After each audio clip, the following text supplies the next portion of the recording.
Hello guys, तो कैसे हैं आप सब लोग। तो आज मैं आपके सामने आ चुका हूं गाइस। आज बात करेंगे हम VLW के सिलेबस के ऊपर। तो इससे पहले मैंने आपको एक वीडियो दे दी है फाइनेंस अकाउंट असिस्टेंट के ऊपर। उसके ऊपर हमने पूरा डिस्कशन किया कि अगले 30 डेज़ की स्ट्रेटजी हमारी किस तरह से रहनी चाहिए। तो आज जो है हम बात करेंगे VLW के ऊपर कि VLW के लिए हमें नेक्स्ट जो है वो किस तरह से आगे जो है बढ़ना है।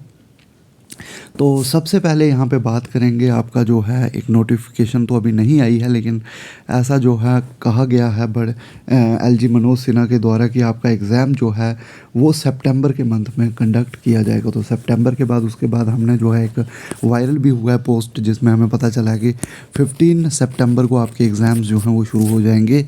तो इस तरह से VLW का एग्ज़ाम भी आपका अगर सितंबर में नहीं होता तो अक्टूबर में डेफिनेटली जो है वो कंडक्ट करवाया जाएगा। और हो सकता है ये OMR बेस हो, तो इसलिए एक दिन में ही सारा झंझट जो है इस एग्ज़ाम का जो है वो ख़त्म हो जाएगा। तो इसलिए आपको अपनी तैयारी को अच्छे से करना।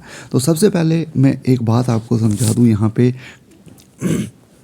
कि जो बच्चे दोनों की तैयारी कर रहे हैं, FA के एग्ज़ाम की भी तैयारी कर रहे हैं और VLW के एग्ज़ाम की भी तैयारी कर रहे हैं, जो स्पेशली VLW की तैयारी कर रहे हैं उनके लिए तो कोई प्रॉब्लम नहीं है। लेकिन जो FA प्लस VLW दोनों एग्ज़ाम को टारगेट कर रहे हैं, उनको मैं बता दूं कि आपका एग्ज़ाम जो है वो 15 दिन के अंदर अंदर भी हो सकता है। मतलब 15 डे के गैप में हो सकता है आपका एग्ज़ाम जो है वो FA का एग्ज़ाम जो है वो 25 सितंबर को हो जाए और उसके 15 दिन बाद यानी कि 10 अक्टूबर या 15 अक्टूबर के आसपास आपका VLW का एग्ज़ाम भी कंडक्ट जो है वो हो सकता है।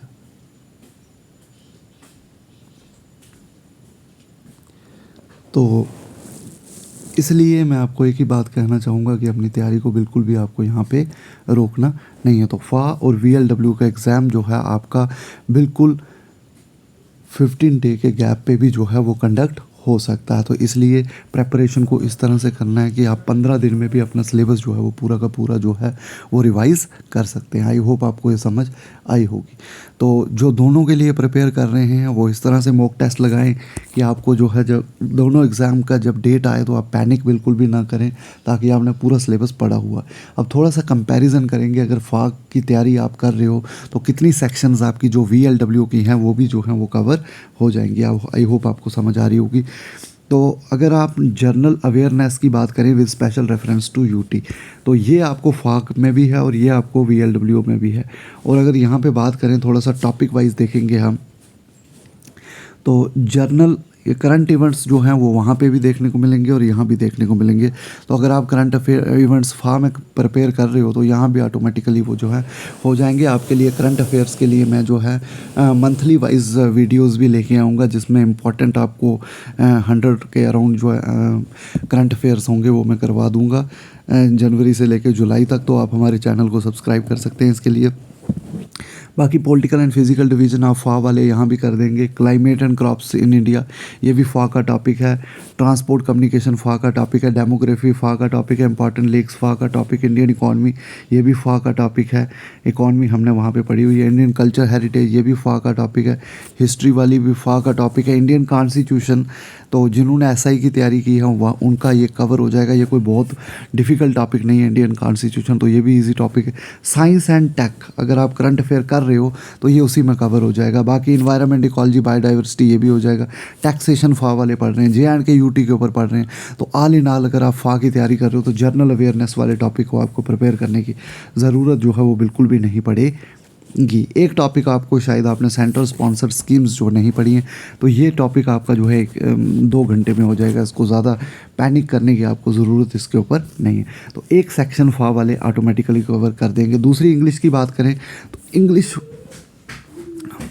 इंग्लिश वाली सेक्शन भी जो है पूरी की पूरी जो है ये भी कवर हो जाएगी आपके FA वाले टॉपिक से। तो FA में ये पूरी इंग्लिश दी हुई है, तो इसलिए आपको यहाँ पे घबराने की ज़रूरत नहीं है। अगर आप FA की तैयारी अच्छे से कर रहे हो तो आपके ये 2 सेक्शन जो है वो पूरे के पूरे प्रिपेयर हो जाएंगे। तो नेक्स्ट अगर बात करें, नेक्स्ट है जनरल इंटेलिजेंस एंड रीजनिंग। तो ये वाली FA का टॉपिक नहीं है, तो इसको आप जो है धीरे धीरे करते जाएँ। दिन का एक एक टॉपिक करते जाएं ताकि आपके एग्ज़ाम तक जो है पूरी की पूरी रीजनिंग जो है वो कवर हो जाए। और रीजनिंग में आपको पूरे में से पूरे मार्क्स भी लेने पड़ेंगे क्योंकि कंपटीशन काफ़ी हाई रहता है, तो इसलिए आपको रीजनिंग आपको जो है वो करनी पड़ेगी। और यहाँ पे देख सकते हैं बिल्कुल इजी रीजनिंग का number series, letter series, semantic series, speed, distance and time, statement and conclusions, logical reasoning, mental reasoning, word building, numerical operations. ये कोई बहुत डिफ़िकल्ट रीजनिंग नहीं है, बिल्कुल ईजी रीजनिंग है। तो इसको आप आराम से जो है एक आधा टॉपिक दिन का करें और मॉक टेस्ट ज़रूर लगाएं। मॉक टेस्ट के ऊपर मैं अभी आऊँगा नेक्स्ट बात पे। नेक्स्ट अगर बात करें क्वांटिटेटिव एप्टीट्यूड की, तो इसमें 2 पार्ट है। एक आपका जो है अर्थमेटिक वाला पार्ट है और दूसरा आपका है ज्योमेट्री वाला पार्ट। 15 मार्क्स का आपका है ये।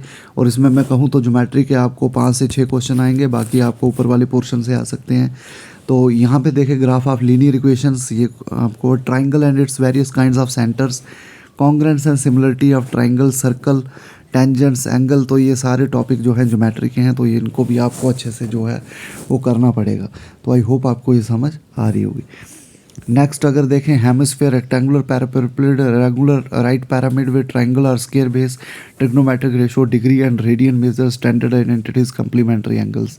तो काफ़ी अच्छी ज्योमेट्री जो है वो डाली गई है, तो इसलिए आपको अच्छी मेहनत जो है ज्योमेट्री में करनी पड़ेगी। नेक्स्ट है आपका कंप्यूटर सेक्शन जो कि 25 मार्क्स का है। तो हाई वेटेज फा में आपने पढ़ा होगा, तो अब आपको जो है 25 मार्क्स जो है सीधे सीधे कंप्यूटर में से आने हैं। तो आपको अच्छे से कंप्यूटर जो है यहाँ पे पढ़ना पड़ेगा। हर एक सेक्शन में से आपको क्वेश्चन जो है वो देखने को मिलेंगे। है पूरा फा का सिलेबस, लेकिन वहाँ 10 मार्क्स का है, यहाँ 25 मार्क्स का है। तो इसलिए डिफरेंस जो है वो क्रिएट होगा यहाँ पे कि क्वेश्चन थोड़े डेप्थ में यहाँ से पूछे जाएंगे, तो इसलिए इजी बिल्कुल भी यहाँ पे नहीं रहने वाला है। तो ये है comparison on both the syllabus. अगर आप फा की तैयारी कर रहे हो तो आपका मैं सीधा सीधा बता दूं, आपका जो है 80% सिलेबस जो है वो कवर हो जाएगा। सिर्फ मैथ और रीजनिंग जो है ये 2 सेक्शंस हैं जिनको आपको करना पड़ेगा आफ्टर जो है फ़ा के एग्ज़ाम के बाद। तो फ़ा और VLW की बोथ करने वाले तैयारी जो है वो बिल्कुल सही जा रहे हैं। आप जो है 15 दिन में मैथ और रीजनिंग को कर सकते हैं। कंप्यूटर, GK और इंग्लिश आपका ऑलरेडी प्रिपेयर होगा। तो आई होप आपको ये चीज़ें समझ आ रही होंगी। बाकी नेक्स्ट मैं आपको बता दूं कि अगर आप अपनी तैयारी को अच्छे से इन्हांस करना चाहते हैं, अच्छे मार्क्स लेना चाहते हैं, रूटीन मॉक्स आपके लिए इंपॉर्टेंट रहेंगे। अगर आप फ़ा की तैयारी कर रहे हो तो पहले आप फ़ा के ही मॉक लगाएं, 10 मॉक अप टू एग्ज़ाम लगाएं ताकि 10 मॉक आपके प्रिपेयर हो जाएं। उसके बाद आप जो है आपके पास अगर 15 दिन बचते हैं तो उसके अंदर ट्राई करेंगे 5 मॉक मुझे लगाने हैं VLW के। 5 मॉक एटलीस्ट आप जो है VLW के लगा के जाएं ताकि आपको एक आइडिया रहेगी मुझे ये टॉपिक अच्छे से, कोई अगर छूट गया तो उसको अच्छे से करके जाना है। और मॉक टेस्ट जो है ये लगातार लगाते रहना चाहिए।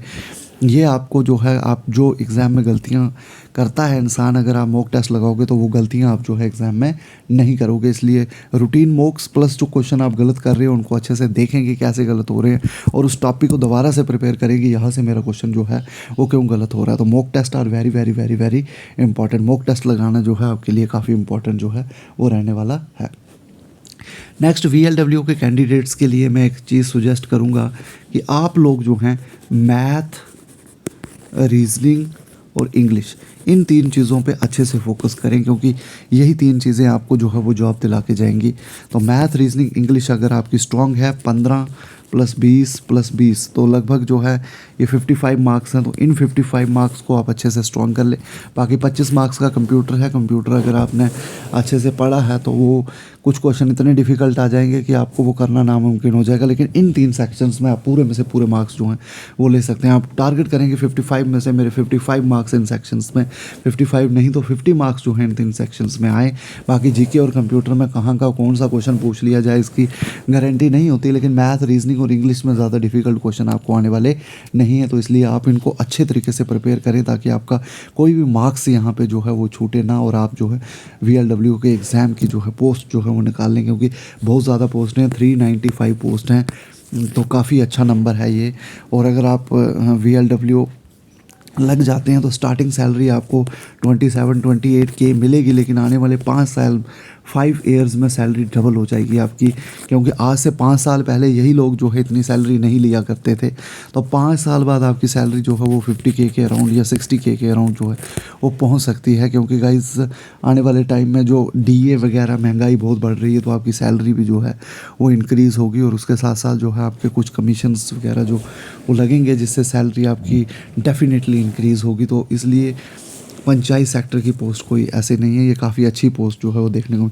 इसके लिए आपके लिए जो है हमने कैरियर ग्रोथ वीडियोस भी डाले हैं, आप प्लेलिस्ट में जाएं, हर एक पोस्ट के ऊपर आपके लिए कैरियर ग्रोथ वीडियोस भी हैं, आप उनको भी जो है वो देख सकते हैं। तो आई होप आपको ये चीज़ें समझ आ रही होंगी। नेक्स्ट अगर मैं बात करूंगा तो नेक्स्ट है करंट अफेयर्स। तो काफ़ी इंपॉर्टेंट रहने वाला है ये, मैं पहले भी वीडियोस में वाली वीडियोस में बता चुका हूँ कि करंट अफेयर्स के बिना जो है आप किसी भी एग्ज़ाम को नहीं निकाल सकते हैं, क्योंकि JKSSB ने जो लास्ट पेपर लिया था वो JKPSI का था, जिसमें हमने देखा था कि करंट अफेयर्स काफ़ी ज़्यादा पूछा गया था।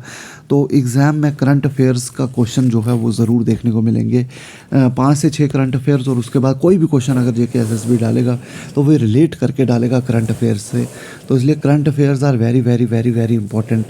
आप करंट अफेयर्स जो हैं पिछले 1 साल का अगर करंट अफेयर आप नहीं कर पा रहे हैं तो मैं कहूँगा कि आप अगस्त तक का करंट अफेयर जनवरी से लेकर कर लें, 7-8 महीने का करंट अफेयर आप ज़रूर करके जाएं और अच्छे से करके जाएं, ताकि आपका कोई भी क्वेश्चन जो है करंट अफेयर में से गलत ना हो। आई होप आपको ये चीज़ें समझ आ रही होंगी। तो करंट अफेयर के लिए हो सकता है मैं भी आपके लिए वीडियो लेके आऊँ जिसमें आपका 8 महीने का करंट अफेयर, उसमें इंपॉर्टेंट करंट अफेयर मैं जो है वो करवा दूँगा। आप हमारे चैनल को सब्सक्राइब कर लें। उसके साथ साथ JNK का current affair is also very very important. JNK के करंट अफेयर में से भी जो है वो क्वेश्चन जो है वो पेपर में पूछे जाते हैं। तो करंट अफेयर को स्ट्रांग करना शुरू कर दें। मैं कहता हूँ बाकी सब छोड़ दीजिए, आप पहले करंट अफेयर को जो है वो पिछले 7-8 महीने का करंट अफेयर जो है वो अच्छे से आप स्ट्रांग कर लें। तो आई होप आपको चीज़ें जो है वो समझ आ रही होंगी। तो बाकी यही कहूँगा कि FA और VLW के एग्ज़ाम में ज़्यादा गैप नहीं रहेगा, 15 से 20 दिन का ही गैप जो है वो रह सकता है, क्योंकि जिस तरह से ऐसा सुनने में आया कि आपके सारे एग्ज़ाम जो है वो 30 नवंबर तक जो है वो कंप्लीट करने हैं। तो 30 नवंबर तक अगर कंप्लीट करने हैं तो इनको कुछ एग्ज़ाम जो है वो OMR कंडक्ट करने पड़ेंगे, और अगर OMR कंडक्ट करने पड़ेंगे तो फिर FA और VLW के एग्ज़ाम में 15 से 20 दिन का गैप ही रह सकता है। तो आई होप आपको जो है चीज़ें समझ आ रही होंगी। नेक्स्ट बात मैं आपको बता दूं कि अगर आप हमारे चैनल को सब्सक्राइब करेंगे और हमारे टेलीग्राम ग्रुप को ज्वाइन करेंगे तो वहाँ पर डेली हम जो हैं डेली जो है वहाँ पे हम जो है MCQ सॉल्व करते हैं। MCQ सॉल्विंग हम जो है डेली करेंगे वहाँ पे, और वो करेंगे आपके VLW और FA के रिलेटेड जो एग्ज़ाम हैं उनके रिलेटेड जो है आपके जो है वो सॉल्व किए जाएंगे MCQ। तो डेली उसके ऊपर हम MCQ सॉल्व कर रहे हैं। ढेरों सारे MCQ आपके सब्जेक्ट वाइज हैं। तो अगर आप उन MCQs का बेनिफिट उठाना चाहते हैं तो हमारे चैनल को सब्सक्राइब करें और टेलीग्राम ग्रुप को ज्वाइन करें जिसका नाम JKSSB स्पेशल है, और टेलीग्राम का लिंक जो है मैं डिस्क्रिप्शन में डाल दूँगा। तो आई होप आपको समझ आई होगी। बाकी मिलते हैं नेक्स्ट वीडियो के साथ। Thank you guys.